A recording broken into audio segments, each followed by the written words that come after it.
কি অবস্থা তোমাদের? দেখো আজকে বৃষ্টির দিন, তাই না? অর্থাৎ এই বায়ুমণ্ডলে যে বৃষ্টির অবস্থাটা সৃষ্টি হয়, এটা কিভাবে হয়, কেন হয়, আজকে এই জিনিসটা আমরা শিখবো। যদি আজকে বৃষ্টির দিন, এই সময়টা বৃষ্টি কিভাবে হয় এটা যদি আমরা না জানি, তাহলে জীবনটা কি ব্যর্থ, তাই না? তাহলে চলো আজকে আমরা শিখি আসলে বৃষ্টি কেন হয়। তাহলে দেখো, আমরা দ্রবণ যদি পড়ি, দ্রবণ কয় ধরনের হয়ে থাকে? তিন ধরনের। কি কি দ্রবণ? তোমরা একটু জিনিসটা আমার সাথে সাথে একটু বোঝার চেষ্টা করবে। ধরে নাও আমি একটা শরবত তৈরি করব। শরবতের তৈরি করার জন্য কি লাগে? চিনি লাগে অবশ্যই। তাহলে আমি একটা গ্লাস নিছি, মনে করে একটা গ্লাস নিছি, এটা হচ্ছে আমার গ্লাস। এই গ্লাসের এটা হচ্ছে পানি আমার। তো পানির ভিতরে কি দিতে হবে? অবশ্যই চিনি দিতে হবে। তাহলে এই দ্রবণটা অর্থাৎ শরবতটা তৈরি করার জন্য কথার কথা আমি ধরে নিলাম তিনটা চিনির কণা লাগবে। কয়টা চিনির কণা?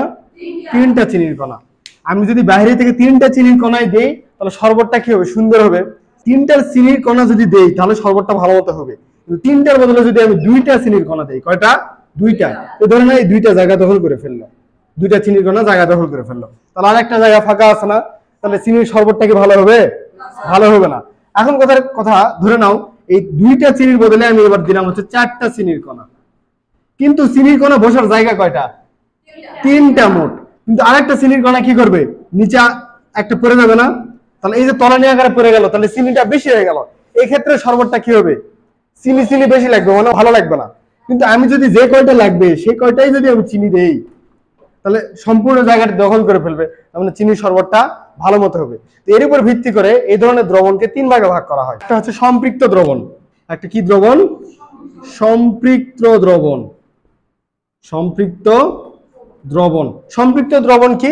সম্পৃক্ত দ্রবণ হচ্ছে যে কয়টা চিনি দরকার সে কয়টাই যদি চিনি দেই, সেটা হচ্ছে কি দ্রবণ? সম্পৃক্ত দ্রবণ। এখন দেখো, এই তিনটা চিনির বদলে যদি আমি দুইটা চিনির কণা দেই, তাহলে জায়গাটা তো ফুলফিল হবে না।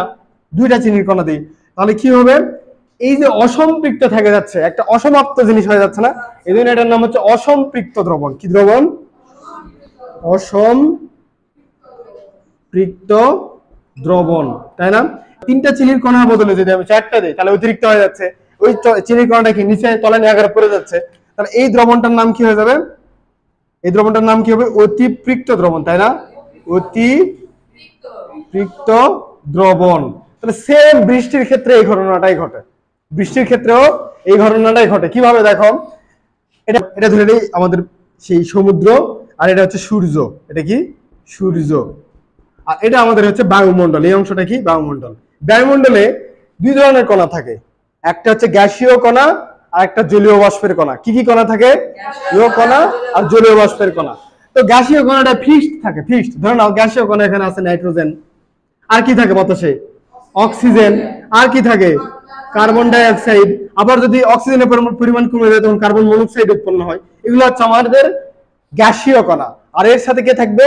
জলীয় বাষ্পের কণা। এখন জলীয় বাষ্পের কণাটা বসার জায়গা, জলীয় বাষ্পের কণার বসার জায়গা ধরে নিলাম এরকম তিনটা জায়গা। কয়টা? তিনটা। কয়টা জায়গা? তিনটা। এখন জলীয় বাষ্প যেটা বাষ্প আকারে হয়ে যায়, ওটা কই থেকে বাষ্প আকারে হয়? পানি থেকেই। পানি থেকে। তাহলে পানির সংকেত কি? H2O, তাই না? এই পানির সংকেত কি? H2O। এটারও H2O। এখন কথার কথা একটু খেয়াল করবে। তাহলে পানির কণা সর্বমোট বসার জায়গা কয়টা? তিনটা। আমরা ধরে নিলাম তিনটা জায়গা। এখন এই যে সূর্যের তাপে, এটা হচ্ছে সমুদ্র আমার। কি? সমুদ্র। প্রথমে সূর্যের তাপ পড়বে এই পানির উপরে, সেই পানিগুলা কি হবে? বাষ্পে পরিণত হবে না? এই পানিগুলা বাষ্পে পরিণত হবে, উপরের দিকে যাবে। এখন কথার কথা, এই তিনটা জায়গার মধ্যে পানির কণা বুঝতে পারলো। কথার কথা, দুইটা জায়গায়। কয়টা জায়গায়? দুইটা জায়গায়। তাহলে এটা কেমন বায়ুমণ্ডল তৈরি হবে? অসম্পৃক্ত বায়ুমণ্ডল তৈরি হবে না? আরেকটা জায়গা তো ফাঁকাই আছে। কিন্তু এবার আরো তাপ পড়লো, পরে আরেকটা কণা এখানে এসে দখল করে ফেললো। তাহলে এইবারও কোনো ঝামেলা হবে না। তাহলে বায়ুতে জলীয় বাষ্প যতটুকু দরকার ততটুকুই আছে। কিন্তু এবার সূর্যের তাপ বেড়ে গেছে, জলীয় বাষ্প কি হবে? আরো তৈরি হবে, তাই না? তখন এই তো বসার জায়গা আর পাবে না। বাতাসে আস্তে আস্তে জলীয় বাষ্পের কণা যখন বাড়তে থাকবে, ওই কণাটা তখন বসার জায়গা আর পাবে না। তখন ওই জলীয় বাষ্পের কণাটা কি আকারে নিচে পড়বে? বৃষ্টি আকারে। বুঝতে পারছো? ওটাই হচ্ছে পানি আকারে পড়ে, যেটা আমরা বলি। তাহলে এই এখন কথা হচ্ছে, দেখবা রোদ নাই, কিছু নাই, গরম বেশি লাগে, গা ঘামে যাচ্ছে, তখন কি বলে? একটা কথা বলো দেখি। বাতাসে বাতাসে কি বেশি? জলীয় বাষ্পের পরিমাণ বেশি। জলীয় বাষ্পের পরিমাণ বেশি মানে কি বেশি আছে এখানে? এই পানির কণাগুলো বেশি আছে না? আর পানির কণা বেশি আছে এর মানে কি? কারণ জলীয় বাষ্পের যে কণাগুলো আছে বাতাসে, ওই কণাগুলা তাপ বেশি ধরে রাখতে পারে। সূর্য থেকে যে তাপটা আসে না, ওই তাপটা জলীয় বাষ্পের কণা বেশি রাখতে পারে। এই কারণে আমাদের কি লাগে? গরম লাগে। তাপ বেশি হলে গরম বেশি লাগবে না, তখন আমরা ঘামি। দেখবা সূর্য রোদ নাই কিছু নাই, কিন্তু গা ঘামিচ্ছে। কেন? কারণ জলীয় বাষ্প বেশি। আর জলীয় বাষ্পটা কি ধরে রাখে? তাপ ধরে রাখে। এই হচ্ছে আমাদের বৃষ্টি হওয়ার কারণ। বুঝতে পারছো? তাহলে তোমাদেরকে যদি এবার কেউ জিজ্ঞাসা করে বৃষ্টি কেন হয়, তোমরা সায়েন্টিফিক ব্যাখ্যা দিতে পারবে না?